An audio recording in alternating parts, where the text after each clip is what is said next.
ជំរាបសួរអតិថិជនរបស់ខាងចរណៃទាំងអស់គ្នាសូមស្វាគមន៍ជាមួយនឹងកម្មវិធីផ្ទះបាយរបស់ចរណៃចឹងថ្ងៃនេះគឺមានតារាកិត្តិយសរបស់យើងគឺឆាប់ម៉ារ៉ាតែម្ដងចឹងបងចង់ដឹងថាមានមុខម្ហូបអ្វីថ្មីចម្លែកប្លែកអារម្មណ៍ជូនអតិថិជនទាំងអស់គ្នាចឹងទៅជួបជាមួយនឹងឆាប់ម៉ារ៉ាទាំងអស់គ្នាជំរាបសួរបងចាជំរាបសួរអូនចាចឹងថ្ងៃនេះបងមានជាមួយនឹងមុខម្ហូបអ្វីថ្មីចម្លែកប្លែកអារម្មណ៍ប្រាប់ទៅជូនអតិថិជនរបស់យើងឯងបងចាមានថ្ងៃហ្នឹងគឺយកម្ហូបដែលនិយាយទៅសាមញ្ញហើយងាយគឺខ្ញុំបានយកមុខម្ហូបមួយដែលមានឈ្មោះថាស្លម្ជូរស្លឹកអំពិលក្បាលត្រីសាម៉ុនចាហើយពុទ្ធិសាមុខម្ហូបនោះគឺ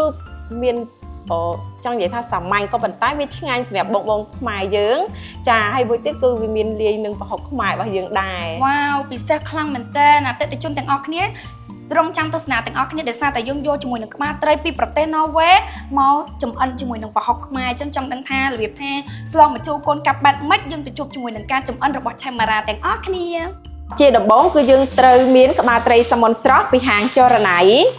ឥឡូវបន្ទាប់មកគឺយើងមានដាំទឹកពុះហើយជ្រុំប្រហុករបស់ខ្មែរយើងណាប្រហុករបស់ខ្មែរយើងគឺវាឈ្ងុយក្លិនឈ្ងុយមែនតើពុះហើយយើងជ្រុំប្រហុកហើយយើងអាចដាក់ជាមួយនឹងក្បាលត្រីសាម៉ុនរបស់យើងចាឃើញអត់ថ្មីស្រស់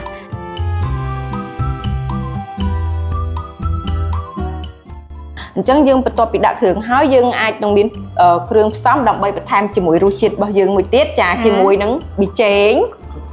ស្ករសរបស់យើងដែរចាមានជាមួយនឹងអំបិលយើងទោះបីមានប្រហុកក៏យើងនៅបន្ថែមរសជាតិអំបិលរបស់យើងដែរនេះជាអំបិល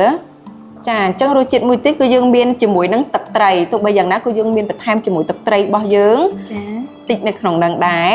ចាចុងក្រោយគឺយើងមានជាមួយនឹងស្លឹកអំពិលរបស់យើងនេះជាស្លឹកអំពិលត្រួយស្លឹកអំពិលចាគឺយើងដាក់ចូលមកដើម្បីឲ្យមានជាតិជូរចាតោះដល់ម៉ោងម្ហូបយើងឆ្អិនហើយឈ្ងុយខ្លាំងមែនតើបងស្រី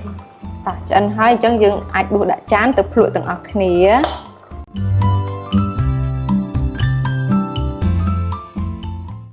ចាអញ្ចឹងសម្លរបស់យើងគឺបានឆ្អិនហើយចឹងយើងមកធ្វើការភ្លក់ជាមួយនឹង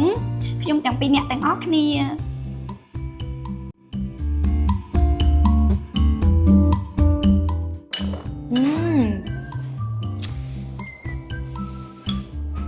ឆ្ងាញ់ខ្លាំងមែនតើរសជាតិហើយនឹងសាច់ត្រីក្បាលត្រីសាម៉ុនគឺពិតជាឆ្ងាញ់ខ្លាំងមែនតើឆាប់ចាអញ្ចឹងសម្រាប់អតិថិជនដែលចង់កម្មង់ជាមួយនឹងក្បាលត្រីសាម៉ុនកឬក្បាលត្រីសាម៉ុនស្រស់អាចតាក់ទងទៅកាន់ Page Facebook របស់ហាងចរណៃ